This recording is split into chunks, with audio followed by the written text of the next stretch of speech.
So we're trying a slightly different microphone setting. I had a couple of complaints last week that the mic was too loud. Just not sure what's up with that. The mic was simply like nothing was changed about it at all. Maybe I was just talking too enthusiastically. I don't know. So if it's too quiet today, anyways, so that's why.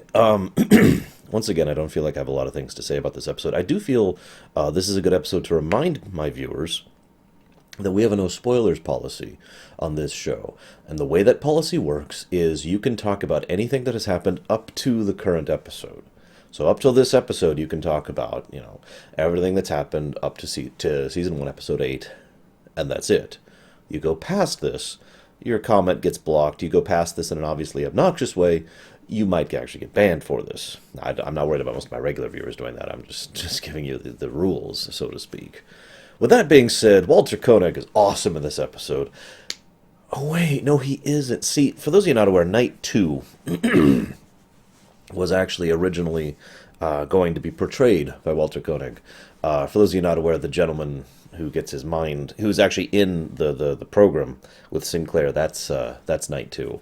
And Walter Koenig had to turn that down for various scheduling reasons, and instead sadly ended up with the incredibly awesome role of Bester, and it's one of those little weird things that I think we can all be thankful for, that he ended up as Bester and not Night 2. There are actually a couple other actors who were offered the job of Night 2 as well and couldn't take it. I will say the gentleman who plays him is brilliant. He does an excellent job of portraying a character who's a bad guy but isn't actually evil, and someone who is dedicated to his job and driven and actually believes what he's thinking, and a few other things. We'll talk about more of that later. So I want to mention one other name. Judson Scott played Night 1. Now, I know what you're saying. Who the heck is Judson Scott? And I freely admit that other than the one other thing he's been in, I haven't really seen him in anything. He played Joachim, or Joachim, depending on how you pronounce it, over in Wrath of Khan. Khan's Starbuck, basically. I think I'm using the right parallel there. It's been a while, but his second in command, the guy who is actually loyal but checks him, that guy. And the first time I saw him, I'm like, oh my god! And you're gonna get used to that. By the way, there's actually a fairly large number of Star Trek actors who are in Babylon 5, a disturbingly large number, really. The only other show I can think of that has more Star Trek actors in it is Stargate. And if you think I'm kidding, Stargate has basically all the Star Trek actors in it, and some Farscape actors, and some Babylon 5 actors, and you get the idea. But anyways, so there's a great line right towards the beginning of this episode. The innocent lie so they don't get blamed for something they didn't do, and the guilty lie because they don't have any other choice. I kind of like that line. It really kind of showcases Sinclair's mindset. It's simultaneously cynical and idealistic, as contradictory as that sounds. The cynic is saying everybody lies. And, I mean, that's fairly true, right? We all lie. For example, I am Elvis. There you go. I've fulfilled my lie quota for the day. But the other side of that is the idealism, the fact that the innocent may lie, but they're still innocent. They're still not bad people or doing something wrong. They are lying out of fear or out of being bullied or being, a victim in some way, that kind of a thing. And, well, speaking personally, I totally see that. The idea of lying because you are afraid, even though you've done nothing wrong, you are afraid they will claim you have, or they will force you to be hurt anyways, regardless of whether you did anything wrong or not. Because one thing real life has told us is you can do everything right, and people will still hurt you for it. So, next thing I want to point out here is the security risk thing, which is a great thing. Like, okay, you're a security risk because of your gambling habits. I love that because it's the kind of thing that most people would look at on the surface and say, yeah, but they actually bother to actually go one level deeper and explain why he's a security risk.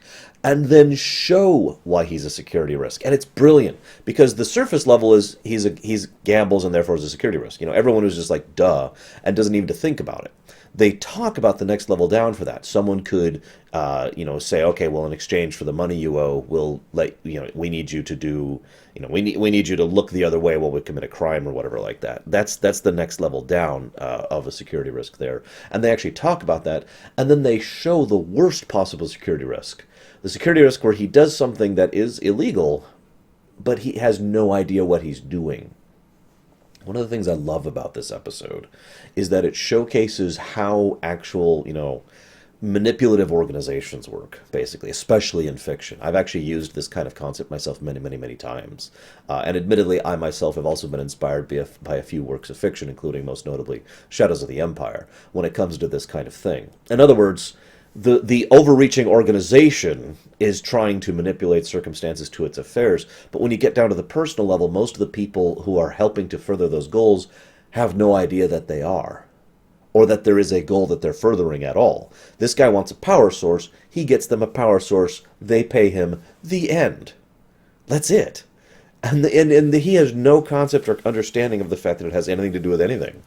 In fact, it's actually kind of funny because this episode actually contains an example of what I would arguably call bad writing, and I hate to say that, because later on, Benson, the gambling gentleman, goes to these people and is like, oh my god, you gotta help me. Now that can be explained away, but it never is. He just randomly happens to show up, and that happens to be the lead that they need in order to try and figure things out, because of the fact that he goes back to these people who he did a deal with one time. Now again, that can be explained away, but it isn't, so kind of poor mark there. But I do absolutely overwhelm that with the good marks for actually showcasing what it's like for the individuals helping the grand conspiracy or the grand organization or the grand criminal empire or whatever, without ever realizing they're doing so, because that's how it works, and it's nice. There's a nice touch when Sinclair wakes up in the Matrix, basically in the simulation. He's got sweat. They added sweat all over his shirt in a rather nice pattern. Now, that if you don't understand why that's a nice touch, he was having a nightmare about the Battle of the Line. And yeah, you'd probably wake up fairly sweaty from that. And I like that they just show that. Tiny little bit of visual editing to really showcase how much it's affecting him. I also had the thought, I know we're in the dream state and all that, and they're deliberately calling back to those events, and that's why he dreamed of that, but I have this feeling that he dreamt about the line battle for many years after it happened. I wouldn't be surprised if he still dreams about it to this day. Which brings me to another point. Sinclair has a comment about how it took him years to get to the point where he didn't want to strangle him and Minbari every time he saw them. Given his overall diplomatic approach we've seen in the previous 7 episodes, well, 8 episodes technically, given how close he's become to Delenn, given how he has been working towards a fair and just perspective, that says a lot, in my opinion, about who and what Sinclair is. This is a man who has a great, deep, personal reason to hate a species, and he has actively worked not to. And I like that as well, because it's very human. I know that sounds weird, because you're like, oh, well, that just makes him superhuman. No. Superhuman, okay, he is a flawed man, right? He acknowledged those flaws, and he moved on from those flaws, and each overcame those flaws. That is human. Having flaws is not necessarily human. I mean, it's easy to make a flawed character. Boom, done, there you go. Having a flawed character who actively tries to overcome those flaws, that's wonderfully human, and that's one of the things I like about Sinclair. Now, if he had never been against the Minbari, if he was like, oh, yeah, bygones, bygones, that wouldn't be human. There would be no flaw, and he would just be a little bit too perfect. I bring this up because we've actually discussed in my show recently the idea of the Mary Sue. Again, because we keep discussing this. And I've only heard one person ever say this, but I just want to get this out here right now. I do not think Sinclair is in any way a Mary Sue character at all. He is exceptionally flawed. He is not the smartest guy. He works hard to overcome his flaws and to overcome his weaknesses. But at no point in time do I feel he is a Mary Sue. I honestly can't even begin to say that. But everything I just said about his hatred and overcoming that of the Minbari is evidence I give for the fact that he is not a Mary Sue, but is in fact just a character. In a good way. I mean that in a good way. I will say that the empty station was nicely chilling. They did some good work with that. Actually, they were, if you pay attention, they were very limited in the set design for the in the Matrix things, and yet very good usage of lighting and camera angles make it feel a lot better than it otherwise would, which is really nice touch. So good directing job there too. I like how quickly and seriously Garibaldi takes the situation. Absolutely love it. It's very Garibaldi. The commander isn't paying attention. Okay, I'm going to go to his quarters right now. Give him one chance to be there. Nope, he's not there. Alert everything. We got to find the commander. I love that. That's the kind of thing that you really should see, especially in a situation like this. There have been several times and I hate to call it out on this, Star Trek, where, oh my God, the captain's missing, it's not a big deal, or the commander missing, it's not a big deal, or whatever. I figured it would just be no big deal, it's just whatever. A good/bad example of this is the episode Move Along Home in Season 1 of Deep Space Nine, where the guy on deck, the Starfleet military individual on deck, yes, I know, Starfleet's not a military, I don't care, Starfleet's a military, is saying, oh yeah, the entire senior staff didn't show up. I'm sure it's not a big deal. I'm not going to check up on it. I mean, really? It took Odo to figure that one out. Anyways, but I like that Garibaldi takes that seriously, and he gets on it immediately. I just want to say once again, really quick, that I like how quickly Garibaldi pieces things together. Once again, it's that detective thing they've got going for him, and they just keep doing that. I think it's one of the reasons I like the character. Uh, I find it fascinating. I mentioned this earlier, how Night 1 and Night 2, the agents, are both the bad guys, but they never really come across as bad guys to me. Well, that's not true. Night 1 comes across as a little more of a bad guy, but that's probably because he murders several people and in the course of this episode. Actually, I think maybe he only murdered two people, the guard and Benson, who I guess is also a guard. Um, but yeah, I got this strong impression, especially from Night 2, that he was genuine. Um, the one in the dreamscape, that he actually really did feel like Sinclair was a traitor.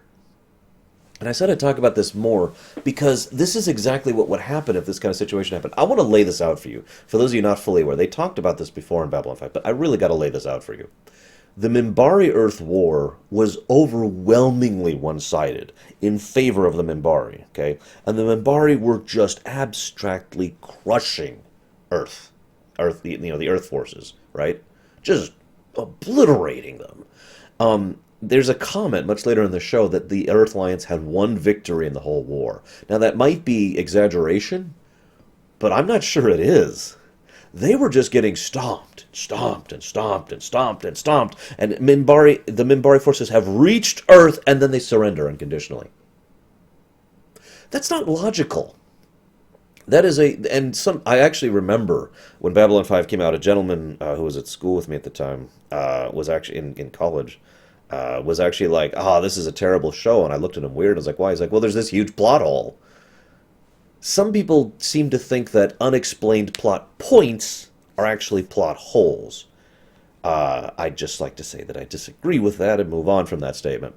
But the point is, that is such an illogical thing to happen. It is so nonsensical that the mind has to try and wrap itself around why it happened, even in universe. And I like that we see a gentleman who almost literally is acting crazed, insane almost, because he has twisted his mind around trying to come up with a logical explanation for why this is happening. And the only one he could come up with was, well, they thought it would cost them too much. They thought they were in a World War II invasion of Japan situation, and it would cost them too much to take out Earth and to claim Earth, so they decided to infiltrate instead, and that's why they surrendered, so they could conquer us the quiet way. Now, the funny thing is, based on this episode, there's actually a decent amount of evidence for that all of a sudden. The way Delenn is acting, the fact that Delenn, a member of the Grey Council, was on the ship, the fact that she has given explicit orders to kill Sinclair if he ever figures out what happened on the ship. Got some Manchurian Candidate kind of vibes going on there, don't we? It wouldn't surprise me that much to find out that that is what the Minbari have been doing, the quiet conquest. But even that isn't fully logical. Because, as I said, the Minbari were crushing Earth like a bug. And Sinclair himself says it. You say that we could have held the line. You weren't there. We were defeated, utterly and complete. The despair that comes out of his voice when he says that is just powerful.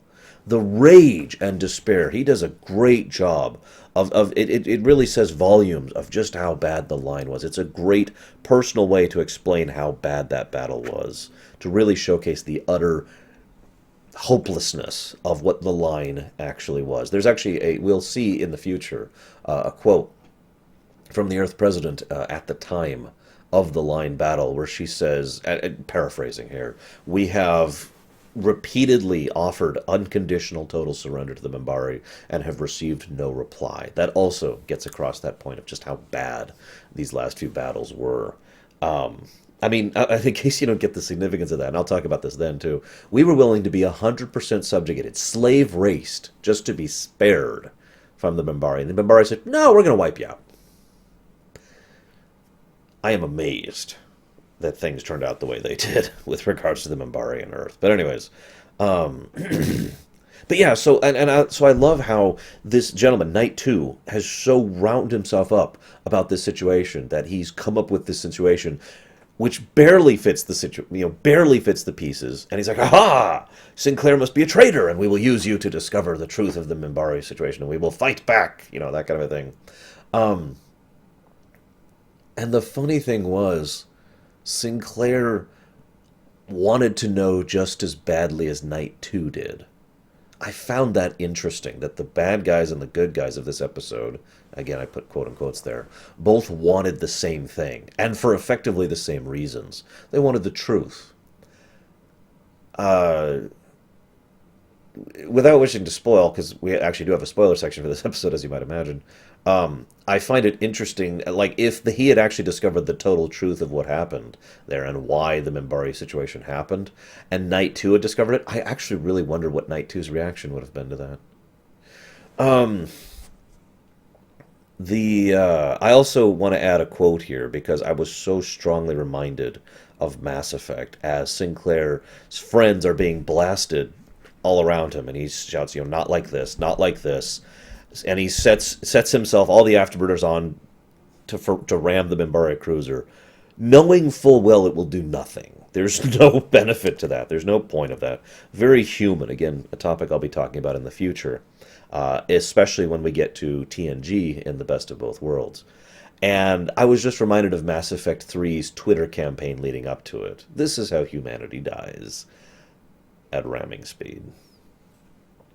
It's, yeah. I think that's all my notes, unfortunately. Great episode. Lots of good moments for Sinclair, good moments for Garibaldi, interesting moments for Delenn. Knight 2 was brilliant. Really, he did a fantastic job. That's it. I'm going to go ahead and cut off your... So this is your warning as ever for spoilers. I don't know how that became a habit for me to indicate that spoilers are about to happen. It works, right? Don't you think it works? But yeah, so now that we're in the spoilers section, believe it or not, I actually am not going to talk about the truth of what happened with Sinclair, or the sheer, utter, incredibly lucky coincidence that the one human they managed to not kill happened to be Sinclair. I'm just blown away by the sheer random luck of that situation. Of course, there is a undercurrent of the possibility of fate within the Babylon 5 settings. That might be a part of it. But no, I'm not going to talk about that. That's better served elsewhere. What I do want to talk about is Jack. Now, this is great. This is one of the reasons why I say this show is better watched the second time around. Like it's the enjoyment is improved on rewatching. Because I don't think I ever caught this before. Jack is Garibaldi's assistant, the one who eventually betrays him, the one who's working for the Clark administration. Jack is in charge of finding Sinclair. And I would probably bet like a 99% chance that the Knight 1 and Knight 2 are working for the same organization Jack is. And lo and behold, Jack just can't find Sinclair. It's weird. He's just gone. There's no sign of him, sir. And yet, within seconds, upon Garibaldi finding out about that, Garibaldi immediately deducts his way. Again, love the detective stuff. Figures out, well, wait a second. Benson Benson's a security risk. And he's like, well, no, Benson's fine. I checked. There's no gambling debts. He's like, well, no, but I just checked that yesterday. And Garibaldi goes and sees that he just paid off a lot of people a lot of money, and he still has credits in his account, which means he just got paid off a lot of money right about when Sinclair gets advantaged. And yeah, just immediately puts two and two together within seconds. And I find it fascinating and horrible that Garibaldi does not immediately suspect Jack for the fact that Jack was so negligent, or, deliberately or otherwise, to not be able to figure that out on his own. Now, you could argue he didn't have what we would refer to as probable cause to be concerned about that, and that is true, especially since he did trust Jack quite a bit, as we find out in the future. But it really is kind of chilling seeing how the seeds for that eventual arc were sown very early on. I like that. That's all I got. Hope you guys enjoyed. I will see you next week with Deathwalker, I believe is the next one. So catch you around, guys.